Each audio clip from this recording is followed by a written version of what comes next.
साथियों, आप सभी का मेरे इस YouTube चैनल पर स्वागत है। हम लोग आज पढ़ने जा रहे हैं क्लास 11th की हॉर्नबिल का 3rd चैप्टर, जिसका नाम है डिस्कवरिंग टूट द सागा कंटिन्यूज। डिस्कवरिंग टूट का अर्थ होता है कि टूट के बारे में खोजबीन करना, और द सागा कंटिन्यूज का मतलब है कि सागा यानी जो यात्रा है वो अभी भी जारी है। यानी हम लोग आज भी टूट के बारे में जानने का प्रयास कर रहे हैं और टूट की यात्रा अभी भी जारी है। राजा टूट मिस्र के एक ऐसे राजा थे जो बहुत ही कम उम्र में राजा बने और उनकी मृत्यु भी बहुत ही कम उम्र में हो गई।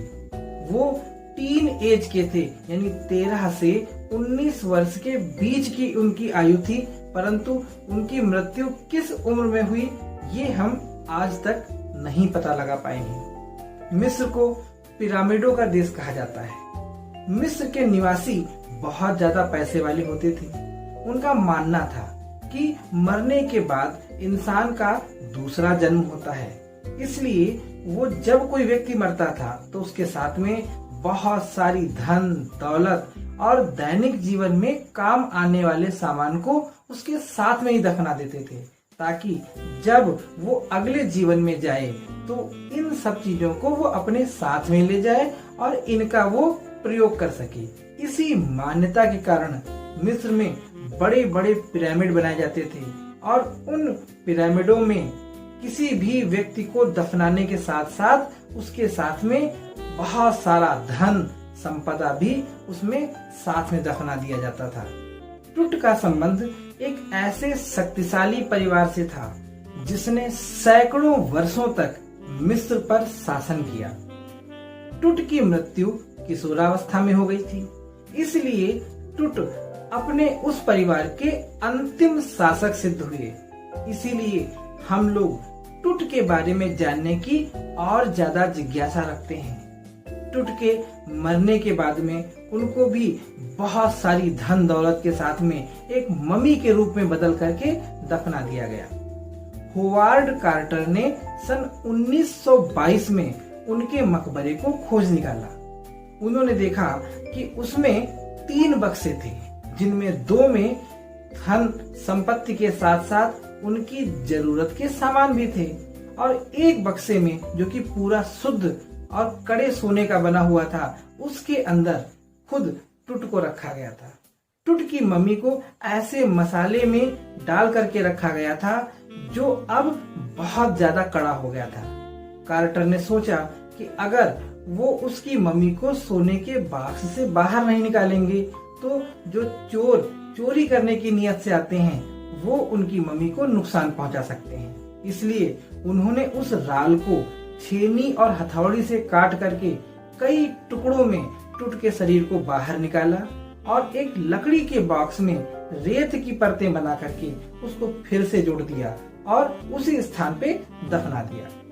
सन 1968 में एक मानव शरीर वैज्ञानिक प्रोफेसर ने उनका एक्सरे किया और उन्होंने कुछ ऐसी बातें बताई जो बहुत ही चौंकाने वाली थी। जैसे उन्होंने बताया कि उनकी छाती की और सामने की पसलियों की कुछ हड्डियां गायब थी। इससे एक संकेत ये मिलता है कि शायद उनकी हत्या की गई हो, लेकिन हम विश्वास के साथ कुछ भी नहीं कह सकते हैं। बाद में 5 जनवरी सन 2005 को उनके शरीर को फिर से निकाला गया, और तब पहली बार टूट का शरीर सीटी स्कैन से होकर गुजरा।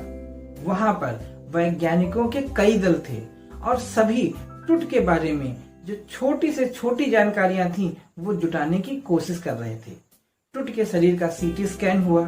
सीटी स्कैन के बाद ये पाया गया कि टूट का शरीर अभी पूरी तरह से बिल्कुल वैसा ही था जैसा उसको पहले दफनाया गया था। बाद में सीटी स्कैन करने के बाद टूट के शरीर को वापस उसी जगह पर दफना दिया गया जहां पर टूट आराम से आज भी लेटे हैं और विश्राम कर रहे हैं, और इस प्रकार से उनकी यात्रा अभी भी चल रही है। तो आइए हम लोग आगे बढ़ते हैं और इस पाठ की हिंदी इंग्लिश समरी को समझते हैं और उसके बाद इस पार्ट के कुछ जो महत्वपूर्ण क्वेश्चंस हैं उनको समझ लेते हैं। एक बार आप इस समरी को समझ लेंगे तो आप इस पार्ट से संबंधित किसी भी क्वेश्चन का आंसर दे सकने में सक्षम होंगे। तो चलिए बिना देर किए हुए हम लोग आगे इस समरी को समझते हैं। टुट was the last king of the powerful family that ruled over Egypt. टुट था the last king, अंतिम राजा of the powerful family, उस ताकतवर परिवार का, that जिसने ruled शासन किया था, over इजिप्ट, इजिप्ट यानी मिस्र देश पर। टुट उस ताकतवर परिवार का अंतिम राजा था जिसने मिस्र पर शासन किया था। He was a teenager when he died. He was a teenager. वह था एक teenager यानी किशोर। When he died, जब वह मरा, जब वो मरा तब वह एक किशोर था। टीन एजर हम उस व्यक्ति को कहते हैं जिसकी उम्र 13 से 19 वर्ष के बीच में हो। 13 से 19 को हम इंग्लिश में कहते हैं 13, 14, 15, 16, 17, 18 और 19। इन सभी के अंत में टीन जुड़ा होता है, इसलिए इस अवस्था को हम टीन एज कहते हैं। His death was a mystery. उसकी जो मृत्यु थी was थी a mystery, एक रहस्य। उसकी मृत्यु एक रहस्य थी। He was buried in a tomb with a lot of gold. He was buried, वो दफना दिया गया। In a tomb, एक कब्र में with ए लॉट ऑफ यानी बहुत सारे, ढेर सारी, गोल्ड सोने के साथ। उसे ढेर सारे सोने के साथ में एक कब्र में दफना दिया गया।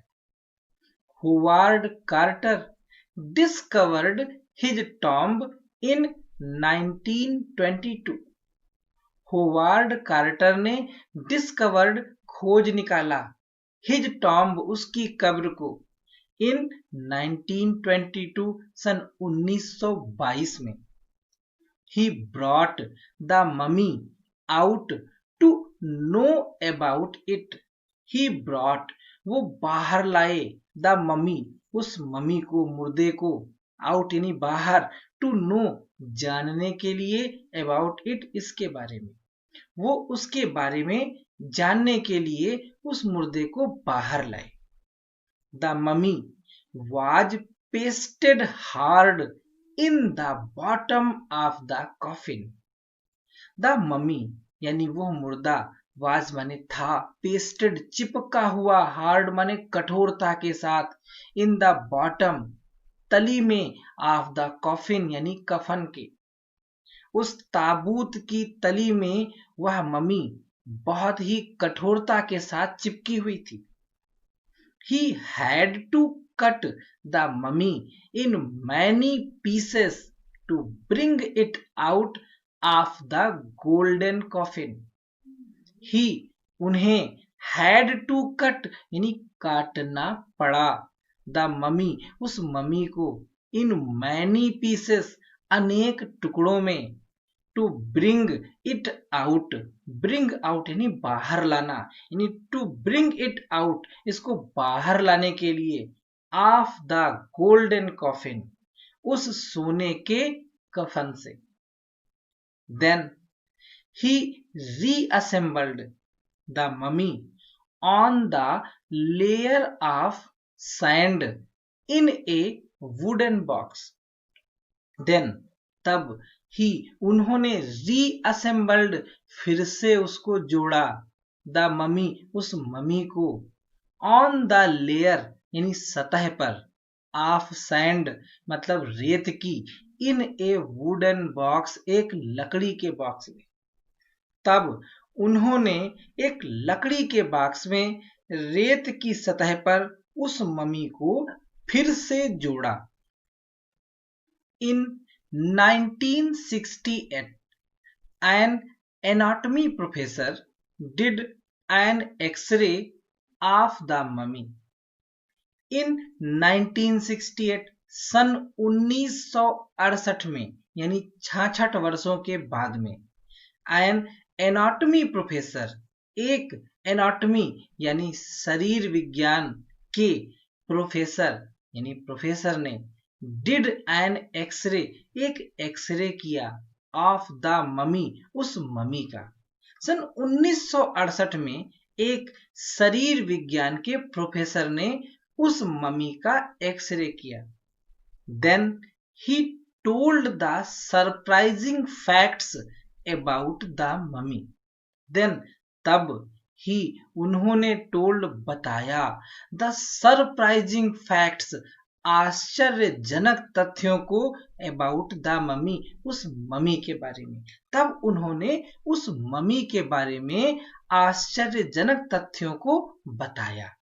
He said, उन्होंने कहा that his breastbone and front ribs were missing। उन्होंने बताया कि his breast, उसके सीने की बोन, अस्थि, and front ribs, और सामने की जो पसलियां थीं were missing, वो गायब थीं। It gives a hint, ये एक हिंट देता है, संकेत देता है दैट टुट would be murdered in the past, कि टुट का किया गया होगा मर्डर यानी हत्या इन द पास्ट, प्राचीन समय में। ये एक संकेत देता है कि प्राचीन समय में टुट की हत्या की गई होगी। बट लेकिन we are not sure about it, हम निश्चित नहीं हैं इस बारे में, यानी हम निश्चित रूप से इस बारे में अभी भी कुछ नहीं जानते हैं। टुट्स ममी वॉज सीटी स्कैन्ड इन 2005। टुट्स ममी यानी टुट की ममी का वॉज हुआ सीटी स्कैन यानी सीटी स्कैन इन 2005, सन 2005 में। टुट की ममी का सन 2005 में सीटी स्कैन किया गया। सीटी स्कैन का अर्थ होता है कंप्यूटर टेक्नोलॉजी से लिया जाने वाला 3D एक्सरे।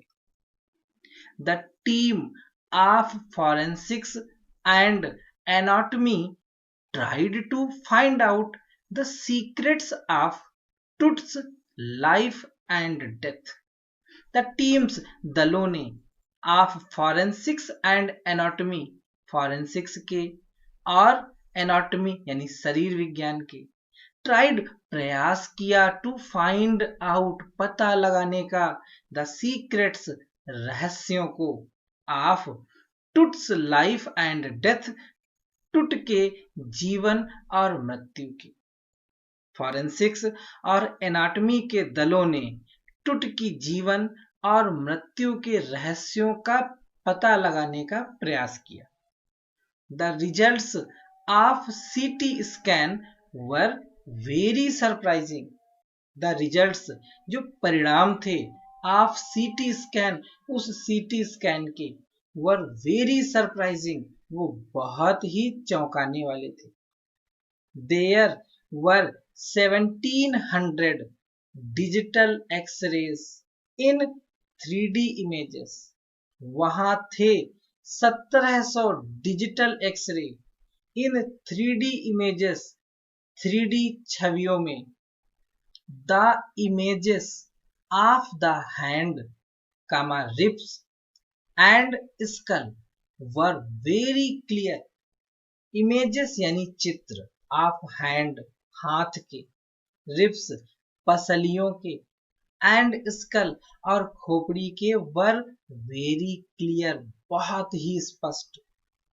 यानी हाथ, पसलियां और खोपड़ी के जो चित्र थे वो बड़े स्पष्ट थे। His back bones could be seen very clearly, उसकी बैकबोन्स यानी रीढ़ की हड्डियां कुड बी सीन देखी जा सकती थी वेरी क्लियरली बहुत ही स्पष्ट तरीके से। उसकी रीढ़ की हड्डियां बहुत ही स्पष्ट रूप से देखी जा सकती थी।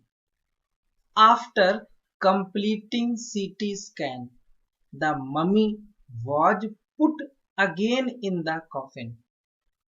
आफ्टर कंप्लीटिंग पूरा कर लेने के बाद में सीटी स्कैन को पूरा कर लेने के बाद the mummy was put again in the coffin, उस ममी को फिर से रख दिया गया इन द कॉफिन, उस कफन में। There he is sleeping in peace even today, वहां पर ही यानी वह यानी राजा टुट इज स्लीपिंग सो रहा है इन पीस शांति में, इवन टुडे आज भी, जहां पर वह आज भी शांति के साथ सो रहा है। अब हम लोग इस पाठ के महत्वपूर्ण प्रश्नोत्तरों की बात कर लेते हैं। सबसे पहला प्रश्न है, what were the results of the CT scan. What were क्या रहे द रिजल्ट्स परिणाम of the CT scan computer technology के स्कैन के। हमारा आंसर है the results of the CT scan were very surprising. जो परिणाम थे उस सीटी स्कैन के वो बहुत ही चौंकाने वाले थे। There were 1700 digital x rays in 3D images, उसमें थे 1700 डिजिटल एक्सरे जो कि 3D चित्रों में थे। The images of the hand, ribs and skull were very clear, जो चित्र थे हाथ, पसलियों और खोपड़ी के वर वे थे वेरी क्लियर, बहुत ही स्पष्ट।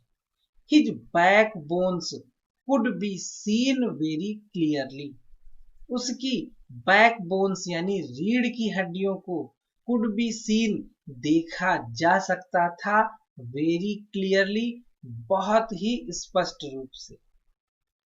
दूसरा प्रश्न है, why did the boy king change his name from Tutankhaten to Tutankhamun. क्यों उस बालक राजा ने बदल लिया अपना नाम तूतनखातेन से तूतनखामून, यानी उस बालक राजा ने अपना नाम तूतनखातेन से बदलकर तूतनखामून क्यों कर लिया। हमारा जवाब होगा, Amun was a great god of ancient Egypt. Amun जो थे वो एक ग्रेट यानी महान गॉड यानी देवता थे ऑफ एंशिएंट इजिप्ट, एंशिएंट यानी प्राचीन, इजिप्ट मिस्र के। आमून प्राचीन मिस्र के एक महान देवता थे। Tutankhamun means living image of आमून। Tutankhamun का अर्थ होता है सजीव चित्र ऑफ आमून, यानी आमून देवता का सजीव चित्र। A king named Amenhotep III broke and closed his temples. एक राजा जिसका नाम था आमेनहॉटेप III, उसने broke and closed his temples, तोड़ दिए और बंद कर दिए उनके मंदिरों को। When Tut became king, जब टुट राजा बना, he reopened his temples, उसने फिर से खोल दिया उनके मंदिरों को। This is why he changed his name from Tutankhaten to Tutankhamun to show his faith in the God. This is why, यही कारण है, he changed his name, उसने बदल लिया अपना नाम तूतनखातेन से तूतनखामून में, टू शो दिखाने के लिए, हिज फेथ अपने विश्वास को, इन द गॉड उन देवता में, यानी उन देवता में अपने विश्वास को दिखाने के लिए उसने अपना नाम तूतनखातेन से तूतनखामून कर लिया। तीसरा प्रश्न है, why was Tut's body buried along with gilded treasures? Why, क्यों? टुट्स बॉडी, टुट का शरीर, बरीड मतलब दफनाया गया, along with मतलब साथ साथ, गिल्डेड ट्रेजर्स, गिल्डेड यानी सोने के, ट्रेजर्स माने खजाने के साथ में। टुट के शरीर को सोने के खजाने के साथ साथ क्यों दफनाया गया? हमारा आंसर है, the people of Egypt were very rich. The people यानी लोग, ऑफ इजिप्ट यानी मिस्र के, वर वेरी रिच बहुत ज्यादा धनी थे। मिस्र के लोग बहुत अमीर थे। दे बिलीव्ड, वे विश्वास करते थे, that the treasure would help them in their next life। वे विश्वास करते थे कि जो खजाना है वो would help them, उनकी सहायता करेगा, in their next life, उनके अगले जीवन में। This is why Tut's body was buried along with gilded treasures। यही कारण है कि टुट का जो शरीर था वो दफनाया गया along with gilded treasures, सोने के खजाने के साथ में। अगला प्रश्न है, what would happen if Carter had not cut the mummy free? What would happen, क्या, happen यानी होता, if अगर, कार्टर ने had not cut the mummy free, cut free का मतलब होता है काट करके निकालना, यानी अगर कार्टर उस मम्मी को काट करके ना निकालता तो क्या होता? हमारा आंसर है, if Carter had not cut the mummy free, अगर कार्टर उस मम्मी को काट कर बाहर ना निकालता, द थीव्स जो चोर होते, वुड डैमेज द मम्मी, वो क्षतिग्रस्त कर देते उस मम्मी को, टू स्टील द गोल्ड, सोने को चुराने के लिए। कार्टर ने सोने के ताबूत से उस मम्मी को बाहर निकाल करके एक लकड़ी के ताबूत में सुरक्षित रख दिया, सिर्फ इसलिए क्योंकि अगर वो ऐसा ना करते तो सोना चुराने के लिए जो चोर जाते वो उस मम्मी को क्षतिग्रस्त कर देते, उसको नुकसान पहुंचा देते, सिर्फ इसलिए ताकि वो सोना चुरा सके। अगला क्वेश्चन है, who is guarding Tut's tomb? Who, कौन, इज है, गार्डिंग यानी सुरक्षा कर रहा, टुट्स टॉम्ब, टुट की कब्र की, टुट की कब्र की सुरक्षा कौन कर रहा है? हमारा जवाब है, Orion, who is known as the soul of Osiris god, is protecting the tomb of Tut। Orion जो is known जाने जाते हैं, as the soul of Osiris god, Osiris देवता की आत्मा के रूप में, is protecting वो रक्षा कर रहे हैं, the tomb of Tut, टुट की कब्र की। ओरियन जो ओसिरिस देवता की आत्मा के रूप में जाने जाते हैं, वही टुट की कब्र की रक्षा कर रहे हैं। साथियों, बहुत जल्द मेरे इस चैनल पर लाइव स्ट्रीमिंग के माध्यम से एजुकेशन के जो कठिन से कठिन टॉपिक होते हैं उनको बहुत ही सरलता पूर्वक समझाने का प्रयास किया जाएगा।